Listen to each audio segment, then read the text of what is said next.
اب Peoples party کے اوپر تو اس سے پہلے وہ پی ڈی ایم کے اجلاس میں بھی گرجے برسے، اس سے پہلے بھی کہہ چکے کہ پیپلز پارٹی نے پی ڈی ایم کو دھوکہ دیا ہے، لیکن اب ان کا جو اصل نشانہ تھا وہ تھے شہباز شریف، کہ اس تحریک کو آپ نے کیوں آگے نہیں بڑھا رہے۔ ان کا نشانہ تھے میاں نواز شریف کے پیپلز پارٹی نے تو چلیں پارلیمنٹ سے استعفے نہ دینے کا فیصلہ کیا اور ہمارے ساتھ راہیں جدا کر دیں، تو آپ کو کس نے روکا تھا؟ یعنی مولانا فضل الرحمان نے پی ڈی ایم کے ہر اجلاس میں یہ کہا کہ مسلم لیگ نون اور جے یو آئی اور جو دیگر پی ڈی ایم کی جماعتیں ہیں وہ مل کر استعفے دے دیتے ہیں، لیکن مسلم لیگ نون اس وجہ سے استعفے دینے پر آمادہ نہیں ہوتی کہ ایک تو مسلم لیگ نون کو یہ پتا ہے کہ اگر ہم نے استعفے دینے کا فیصلہ کر لیا تو ہمارے کئی ارکان ایسے ہوں گے جو منحرف ہو جائیں گے، پھر مسلم لیگ نون کو آگے سرنگ کے آگے کوئی روشنی نظر نہیں آ رہی، سرنگ کے دوسرے سرے پر ان کو پتا ہے کہ اگر ہم استعفے دے دیں گے تو اس سے بھی اس حکومت کو کوئی فرق نہیں پڑے گا۔ اب تو ویسے 1.25 1.5 سال رہ گیا ہے، اگر یہ الیکشن میں اگر یہ پہلے بھی استعفے دے دیتے تو دوبارہ سے ضمنی الیکشن ہو جاتا، تو پھر کیا یہ دوبارہ سے ضمنی الیکشن میں حصہ لیتے؟ ظاہر ہے کہ ان کے پاس کوئی اخلاقی سٹینڈنگ ہی نہ ہوتی کہ وہ دوبارہ سے ضمنی الیکشن میں حصہ لیں، اور اس طرح تحریک انصاف جو ہے وہ ایک 2/3 میجورٹی وہ ضمنی الیکشن میں جو ان کی چھوڑی سیٹیں ہیں وہ جیت جاتی، 2/3 میجورٹی ان کے پاس آتی، ساری وہ قانون سازی جس کے اندر یہ اپوزیشن رکاوٹیں کھڑی کرتی رہتی ہے وہ قانون سازی بھی کر لیتی۔ تو مولانا فضل الرحمان بہت ایک شکست خوردہ لیڈر کے طور پر اور ایک شکست خوردہ آپ کہہ سکتے ہیں سیاسی عنصر کے طور پر انہوں نے یہ تقریر کی، اور اصل میں ان کا جو ہدف تھا وہ شہباز شریف کی پالیٹکس تھی، اور بار بار وہ پی ڈی ایم کے اجلاس میں بھی یہ کہتے رہے کہ ہمیں کم سے کم پی ڈی ایم کے لیے کوئی فیس سیونگ کرنی چاہیے۔ یہ جو آپ بات کر رہے ہیں کہ روڈ کارواں کا یہی ہوگا ہاشمی صاحب کہ یہ ایک اس طرح کا کہ آپ کے کوئی 100-200 موٹر سائیکل 100-200 گاڑیاں اور جن کے اندر 5-5 لوگ سوار ہو سکتے ہیں، لیکن ایک 2-2 سوار کر کے ان کے اندر تو آپ ایک امپریشن بنانے کی کوشش کریں، لیکن یہ روڈ کارواں کہاں جائے گا اور کس طرح سے حکومت گرائے گا؟ اور پھر یہ جو کہتے ہیں کہ انقلاب لے کر آئیں، لوگوں کو کہہ رہے ہیں کہ اٹھیں، تو سب سے پہلے اگر مولانا فضل الرحمان چاہتے ہیں کہ انقلاب لے کے آئیں تو میاں نواز شریف کل ان کے ساتھ آن لائن شریک تھے پی ڈی ایم کے اجلاس میں، ان کو کہتے کہ آپ آئیں واپس، انقلاب کی تو جو قیادت ہے وہ لیڈر کرتا ہے نا، تو اگر مسلم لیگ نون کے لوگ یا پی ڈی ایم کے لوگ ان کے کارکن میاں نواز شریف کو واقعی مانتے ہیں کہ وہ لیڈر ہیں تو ان کو کہیں کہ وہ واپس آئیں۔ پھر ان کے جو میاں نواز شریف کے رشتہ دار شہباز شریف کے بیٹے یہ سب تو خود بھاگے ہوئے ہیں، یہاں سے فرار ہوئے ہیں، لوگوں کو کہہ رہے ہیں کہ آپ اٹھیں۔ بھائی لوگ اٹھ کے کہاں جائیں؟ مطلب یا تو آپ نے ان کو کوئی ایجنڈا دیا ہو، یا آپ کوئی ایسے حقائق بیان کریں، کوئی ایسے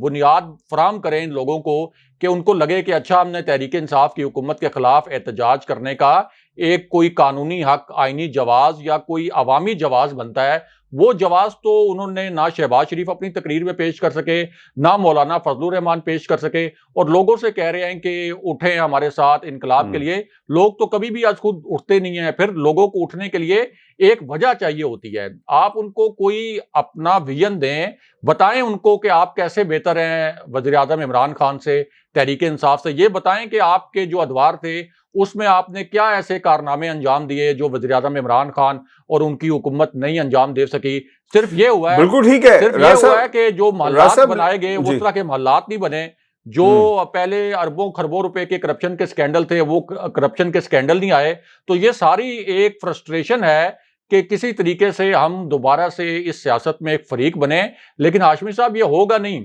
آپ دیکھ لیں کہ 10,000 تو یہ کہا گیا تھا جے یو آئی کے رضاکار یعنی سیکیورٹی کے نام پہ شریک ہوں گے، اور یہ جو آپ کو تھوڑا سا کراؤڈ نظر آ رہا تھا یہ بھی بڑے ڈسٹنس کے اوپر لوگ کھڑے ہوئے تھے، اور سارے وہ لوگ تھے جو کہ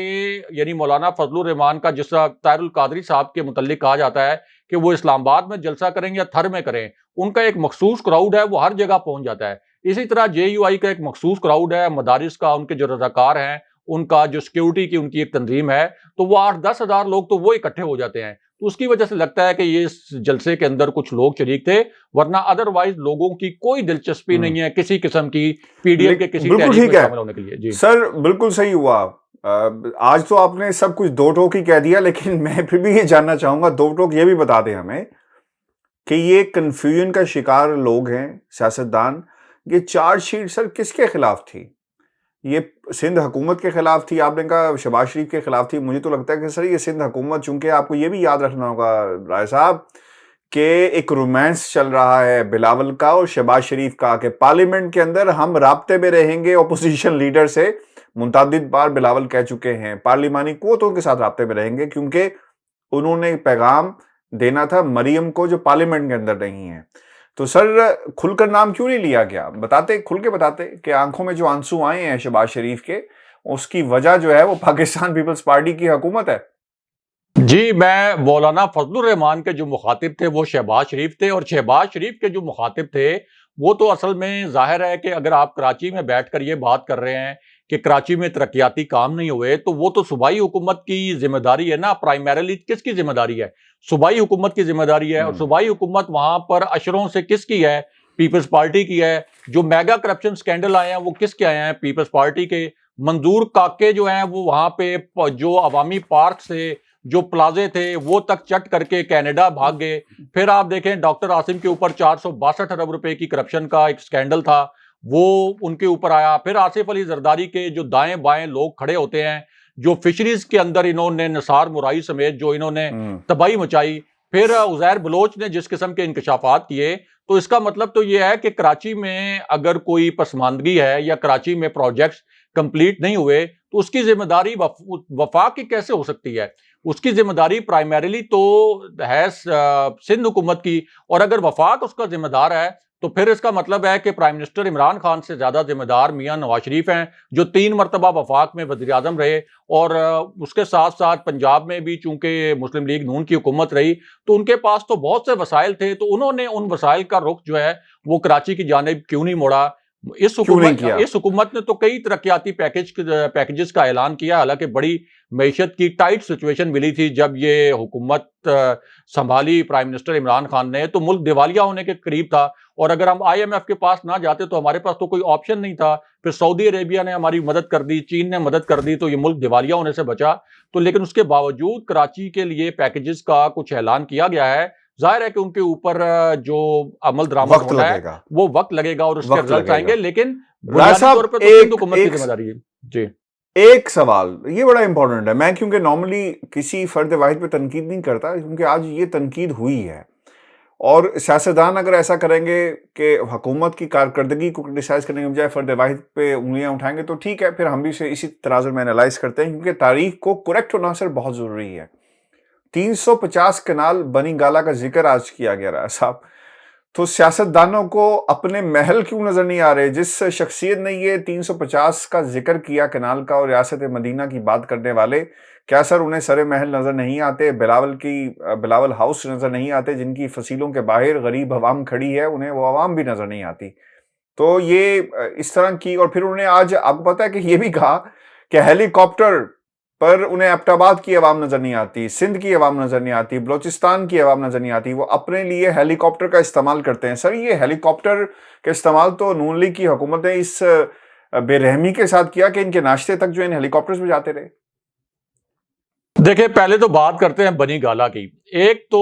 عمران خان نے جب یہ بنی گالا کا گھر بنایا، ان کے پاس کوئی سرکاری عہدہ نہیں تھا، کوئی ان کے پاس آفیشیل ذمہ داری نہیں تھی کہ آپ کہیں کہ سرکاری عہدے پر تھے یا کسی آپ یہ کہیں کہ وہ پہلے کوئی چیف منسٹر تھے یا کوئی وزیر تھے تو انہوں نے وہاں سے کوئی کرپشن کی ہوگی اور اس کے اوپر انہوں نے یہ اپنا گھر بنایا. پھر یہ بنی گالا کا جو ان کا گھر تھا، اس کے حوالے سے جب سپریم کورٹ میں کیس گیا تھا تو سپریم کورٹ کے اندر بڑی رسیدیں مانگی گئی تھیں عمران خان کو، اور بڑے مشکل حالات پیدا ہو گئے تھے تحریک انصاف کے لیے کہ اتنی پرانی رسیدیں کہ وہ کاؤنٹی جب کھیلی اس کی تنخواہوں کی رسیدیں لے آئیں. اب اگر وہ عمران خان نے کاؤنٹی کھیلی ہے 80s کے زمانے میں تو خان صاحب کو اس وقت کی رسیدیں بھی دینی پڑی کہ اچھا وہ کاؤنٹی سے جو میں نے تنخواہ لی تھی اس کی رسیدیں یہ ہیں، اور اس کے لیے باقاعدہ جہاں سے انہوں نے کاؤنٹی کھیلی تھی ان کو خطوط لکھے اور پھر وہاں سے منگوایا. پھر اس کے بعد جو ان کی سابق اہلیہ ہیں انہوں نے ان کو جو گفٹ دیے تھے اور پھر جو واپس کیے عمران خان نے پیسے،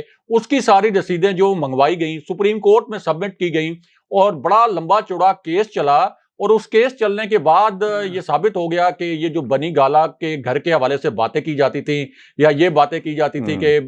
عمران خان کا جو لندن فلیٹ تھا اس کا کوئی منی ٹریل نہیں تھا، وہ پورا منی ٹریل ایک ایک رسید کے ساتھ عمران خان صاحب نے سپریم کورٹ میں جمع کرایا، سبمٹ کروایا، اور وہاں سے فیصلہ پھر آیا کہ عمران خان صادق اور امین قرار پائے، یعنی جو حنیف عباسی کی پٹیشن تھی عمران خان کو نااہل کروانے کے لیے۔ تو انہوں نے تو اپنی جو گھر بنایا، ظاہر ہے کسی کا بھی حق ہے گھر بنانے کے لیے، تو اس کی تو وہ ساری انہوں نے رسیدیں دے دی، اور عمران خان ظاہر ہے کہ اتنے بڑے ایک انٹرنیشنل لیول پہ کرکٹ کھیل رہے تھے، کاؤنٹی کھیلتے رہے، کمنٹری کرتے رہے، پھر بہت سے ایڈز وغیرہ وہ کرتے رہے، تو ان کے پاس اتنے تو پیسے تھے کہ وہ ایک گھر بنا لیتے۔ لیکن سوال یہ پیدا ہوتا ہے کہ آپ سے جب رسیدیں مانگی تھیں سپریم کورٹ نے، آپ سے جب رسیدیں مانگی نیب نے، آپ سے رسیدیں مانگی احتساب عدالتوں نے، تو اس وقت تو پہلے تو مریم نواز کا آپ کو یاد ہوگا کہ ایک پروگرام کے دوران انہوں نے کہا تھا کہ میری لندن تو آپ چھوڑ دیں، پاکستان میں بھی کوئی جائیداد نہیں ہے۔ پھر آپ کو وہ بھی یاد ہوگا کہ فونٹ سکینڈل جو آیا تھا،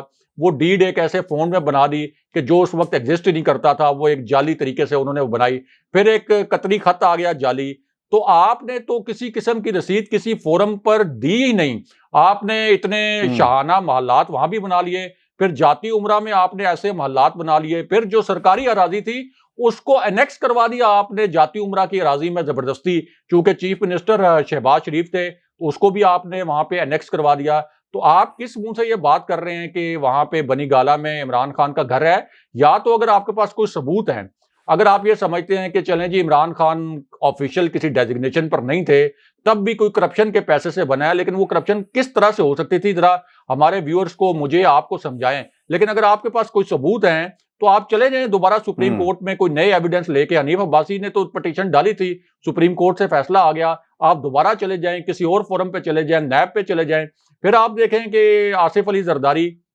ان کے جو سرے محل، پھر امریکہ کے اندر ان کا جو فلیٹ جس سے اب وہ جس کی ملکیت سے وہ انکاری ہیں، تو یہ ایک بڑی مطلب ایسی ایک تنقید کرنے کی کوشش کرتے ہیں جس کا کوئی جواز نہیں ہے۔ جب آپ اس طرح کے جلسے کرتے ہیں، اس طرح کی تحریکیں چلاتے ہیں، تو پھر آپ کو عوام کو اٹھانے کے لیے، ان کو موبلائز کرنے کے لیے کچھ سالڈ چیزیں ان کے سامنے رکھنا پڑتی ہیں، ان کے سامنے کچھ جواز رکھنا پڑتا ہے کہ یہ جواز ہے اس حکومت کے خلاف تحریک چلانے کے لیے۔ اور چونکہ اس پی ڈی ایم کے پاس کوئی جواز نہیں تھا، اسی وجہ سے ان کی تحریک جو ہے وہ ناکام ہوئی، اور لاہور جیسا جس کو مسلم لیگ نون اپنا گڑھ کہتی تھی، اور آر پار والا جلسہ جو کہتے تھے، وہ سب سے زیادہ فلاپ جلسہ ان کا لاہور والا ہی ہوا، اور وہیں سے پی ڈی ایم کا دھڑن تختہ ہوا ہے۔ اچھا جی، تو سر آج نواز شریف صاحب نے بھی خطاب کیا ہے، میں ڈیٹیلز میں نہیں جاؤں گا، نہ ہی کوئی سوال کروں گا کہ نواز شریف صاحب کیا کہتے ہیں اور کیا ان کا معاملات ہیں۔ لیٹس forget about him اور لیٹس forget him completely۔ لیکن میں آپ سے یہ ضرور پوچھوں گا سر، مریم صاحبہ کیوں نہیں گئی؟ یہ بڑا ایک سوال ہے، کیونکہ مریم کیوں نہیں ہے پی ڈی ایم میں؟ وہ تو لیڈ کر رہی تھی، سٹیک ہولڈرز ہیں سر، ان کو تو ایک پلیٹ فارم مل گیا تھا اپنی سیاست کو چمکانے کا، یا جب الیکشن کہیں ضمنی ہوتے ہیں تو وہ آ جاتی ہیں میدان میں جلسوں کو لیڈ کرنا، کراؤڈ پولر ہیں جی۔ اب تو کراؤڈ پول کرنے کی بڑی ضرورت تھی، کیوں نہیں آئی؟ دیکھیں، اب ضرورت ان کو اس بات کی ہے کہ پتہ لگ گیا ہے مریم نواز کو بھی، میاں نواز شریف کو بھی، کہ یہ حکومت گرائی نہیں جا سکتی اب جلسوں سے، دھرنوں سے، کسی لانگ مارچ سے، کسی روڈ کارواں سے۔ تو اب ضرورت اس بات کی ہے، ان کو یہ احساس بھی ہے کہ کسی طریقے سے شہباز شریف کوئی طاقتور حلقوں سے ڈیل لے لیں، کوئی ریلیف لے لیں ہمارے مقدمات میں، اور اگلے الیکشن کے حوالے سے کوئی اس طرح کی ساز باز کر لیں، یا کوئی ایسا یقین دہانی حاصل کر لیں طاقتور حلقوں سے کہ یہ جو اس وقت نظر آ رہا ہے کہ اگلی حکومت بھی تحریک انصاف کی ہوگی اور عمران خان ہی پرائم منسٹر ہوں گے، ان کا کسی طریقے سے راستہ روکا جا سکے۔ تو ان کو جس وقت جس قسم کا موڈ، جس قسم کا موقف سوٹ کرتا ہے، یہ ایک منٹ نہیں لگاتے ہاشمی صاحب اپنا موقف تبدیل کرنے کے لیے، اور کرتے ہیں ویکینڈ پہ تو بڑا دیر میں بیٹھے رہتے ہیں، رات گئے تک بیٹھے رہتے ہیں، گپ شپ کرتے ہیں۔ تو وہ بھی کہتے ہیں کہ ایک منٹ نہیں لگاتے یہ اپنا موقف تبدیل کرنے میں، اور وہ صحافی جو ان کے ساتھ ایک ایکسٹریم تک چلے جاتے ہیں، بعد میں بھگتنا ان کو پڑتا ہے۔ اب آپ دیکھ لیں کہ جیسے پہلے میاں نواز شریف کی ضمانت کا کیس لگا ہوا تھا، تو کیسے مریم نواز نے 4 مہینے چپ سادھ لی، تو اس کے اوپر آج تک انہوں نے کوئی جواز پیش کیا ہے کہ وہ چپ انہوں نے کیوں سادھی، کدھر گئی تھی اس وقت ووٹ کو عزت دو کا نعرہ؟ پھر جس وقت میاں نواز شریف کے باہر جانے کی ڈیل ہو رہی تھی، ووٹ کو عزت دو کا نعرہ کدھر گیا تھا؟ پھر جنرل باجوہ کی ایکسٹینشن کے لیے لندن میں جو انہوں نے مشہور زمانہ خفیہ اجلاس کیا جس میں حلف لیا گیا، اس وقت ان کو چونکہ سوٹ کرتا تھا کہ ریلیف لینے کے لیے ہم نے محمد زبیر کو بعد میں بھیجنا ہے جنرل باجوہ کے پاس اور جنرل فیض کے پاس، تو اس وقت انہوں نے وہ ایکسٹینشن کی حمایت بھی کر دی. تو اس وقت کدھر تھا ان کا یہ ووٹ کو عزت دو کا موقف؟ تو ان کے موقف جو ہیں اپنے سیاسی مفاد کے حساب سے بدلتے رہتے ہیں. مولانا فضل الرحمان بھی نجی محفلوں میں اور پی ڈی ایم کے اجلاس میں شہباز شریف سے اور آن لائن میاں نواز شریف سے بھی یہی گلے شکوے کرتے رہے ہیں کہ میرے پہلے دھرنے میں بھی آپ لوگوں نے مجھے استعمال کیا ہے اور پی ڈی ایم کی تحریک میں بھی مجھے استعمال کیا ہے. تو اس وقت ان کو سوٹ یہ کر رہا ہے کہ شہباز شریف کو کسی طرح سے آگے کر کے کوئی معافی تلافی کروائیں, کوئی کوشش کریں, کوئی ڈیل لیں, لیکن اب اس کا کوئی فائدہ نہیں ہے. اب یہ بس مس کر چکے ہیں. اب نہ تو یہ طاقتور حلقوں کو پہلے دباؤ میں لا سکے ہیں, پھر جو انہوں نے زخم لگائے ہیں, جس طریقے سے فوج کے اوپر بطور ادارہ انہوں نے تنقید کی ہے اور بڑی بے رحم تنقید کی, جس کا انٹرنیشنل اسٹیبلشمنٹ اور بھارت اور جو ہاسٹائل قوتیں ہیں پاکستان کے خلاف, انہوں نے بڑا اس کو ایکسپلائٹ بھی کیا ہے. تو یہ زخم اتنی آسانی سے نہ تو بھلائے جا سکتے ہیں اور نہ ہی فوجی قیادت کو اب کوئی دباؤ میں لا کر کوئی وزیر اعظم عمران خان کے اوپر کوئی پریشر ڈلوایا جا سکتا ہے. تو اب یہ مزاحمتی پالیسی تو ویسے ہی دم توڑ گئی تھی, نام نہاد مفاہمتی پالیسی بھی کام نہیں کرے گی. تو اس لیے بس یہ کوشش ان کی ہے کہ کوئی نہ کوئی وے آؤٹ نکل آئے. اس لیے مریم نواز کو انہوں نے یہ کراچی کے جلسے میں شریک نہیں ہونے دیا. راجہ صاحب, آنے والے دنوں میں یہ چیزیں مزید کلیئر ہوں گی, کیونکہ اب صرف جو ٹارگٹ ہے وہ سندھ کا ہے اور مشن سندھ اوبیسلی پاکستان تحریک انصاف. اور ہمیں جو سیاست تھی, ہم نے تو خیر بہت پہلے ہی کہا تھا کہ اب آپ کو آنے والی تمام سیاست آپ کو سندھ میں نظر آئے گی, اور یہی وجہ ہے کہ پاکستان پیپلز پارٹی نے بھی ایک جلسوں کا اور تحریک چلانے کا جو ہے وہ اعلان کیا. لیکن مزے کی بات راجہ صاحب یہ ہے کہ وہ تحریک اپنے ہی صوبے میں چلائیں گے اور وفاق کے خلاف چلائیں گے. خیر دیکھتے ہیں کہ فیوچر میں کیا ہوتا ہے. لیکن راجہ صاحب آج ایک دوسری جو بڑی امپورٹنٹ خبر ہے, اور امپورٹنٹ اس لیے کہ اس کے تانے بانے افغانستان سے ملتے ہیں, جو صورتحال ہے ہم اسے بڑی زبردست انداز میں کور بھی کر رہے ہیں اور اس پر اپنا تجزیہ بھی عوام کے سامنے رکھتے ہیں. لیکن ہم نے یہ ضرور کہا تھا کہ افغانستان کی صورتحال, اس کا اثر پاکستان پر ضرور پڑے گا, اور خصوصاً وہ بھارت جو پاکستان کے خلاف افغانستان کی سرزمین کو استعمال کرتا رہا. اب ہوا یہ ہے کہ افغانستان سے دہشت گردوں کا پاک فوج کی چوکی پر سر حملہ ہوا ہے, 2 جوان شہید ہوئے ہیں, اور یہ ضلع ہے باجوڑ کا, جہاں پر افغان بارڈر پر سرحد پار سے دہشت گردوں نے فائرنگ کی, حملہ کیا, جس کے نتیجے میں سر یہ ایک ناخوشگوار واقعہ جو ہے وہ پیش آیا. اور مزید فیکٹرز اس میں ایکٹیو ہوں گے, ایلیمنٹس ایکٹیو ہوں گے, وہ ایلیمنٹس جن کا تعلق جو ہے وہ پاکستان کے خلاف بھارت کی طرف سے جو ہے وہ جوڑا بھی جاتا ہے, اور اس کے شواہد بھی موجود ہیں. دیکھیں, افغان طالبان نے جب سے کابل سے امریکی قبضہ چھڑوایا ہے, اس کے بعد سے یہ افغان سرزمین کو استعمال کرتے ہوئے پاکستان کے اندر یہ دوسرا حملہ ہے. یہ جو باجوڑ کے علاقے میں حملہ ہوا ہے اور 2 ہمارے جوان شہید ہوئے ہیں, 3 دہشت گرد ہم نے ہلاک کیے ہیں جوابی کارروائی میں, اور کوئی 4 کے قریب بتائے جا رہے ہیں جو زخمی ہیں. اب اس پر ہم نے احتجاج بھی ریکارڈ کروایا ہے, اور ظاہر ہے کہ احتجاج ریکارڈ کس سے کروایا ہے, جو ابھی ایک ڈھیلا سا عبوری سیٹ اپ ہے افغان طالبان کا. لیکن اس حوالے سے ہاشمی صاحب جو ہماری ذرائع سے بات ہوئی ہے, اس پہ ہم نے ان سے پوچھا کہ کیا ہمارا اس بات پہ کنسرن ہے کہ یہ افغان سوائل جو ہے 2 مرتبہ استعمال ہوئی ہے افغان طالبان کے کابل میں آنے کے بعد. تو ان کا یہ کہنا تھا کہ ہمارے لیے ابھی تک ہم اس لیے تھوڑا سا ان چیزوں کو بہت زیادہ نیگیٹیولی نہیں لے رہے کہ ہمیں معلوم ہے کہ ابھی افغان طالبان نے پوری طرح سے افغانستان کو کنٹرول نہیں کیا, ابھی تک پوری طریقے سے امریکی اور نیٹو افواج کا انخلا بھی نہیں ہوا. تو افغان طالبان کو سیٹل ہونے میں تھوڑا سا ٹائم لگے گا, اور ہمیں پورا یقین ہے کہ افغان طالبان پوری کوشش کریں گے کہ افغان سرزمین پاکستان کے خلاف کارروائی کے لیے استعمال نہ ہو. اس سے پہلے کے متعلق جو ہمارے ذرائع نے بتایا ہمیں, اور جب میں ذرائع کا ذکر کر رہا ہوں تو اس کا مطلب ہے کہ وہ اہم ذرائع جن کا تعلق ہمارے عسکری اداروں سے ہے, تو ان کا یہ کہنا ہے کہ اس سے پہلے تو جب ہم احتجاج بھی کرواتے رہے تو ایک تو ہمارے احتجاج کو بھی جھٹلا دیا جاتا تھا, یعنی اس کو مانا ہی نہیں جاتا تھا, اور اس وقت تو یہ لگتا تھا کہ جو وہاں کی ہاسٹائل گورنمنٹ تھی وہ تو جان بوجھ کر, اور افغان نیشنل انٹیلیجنس جو ایجنسی تھی وہ تو جان بوجھ کر اس طرح کے جو اٹیکس ہیں وہ بھارت کی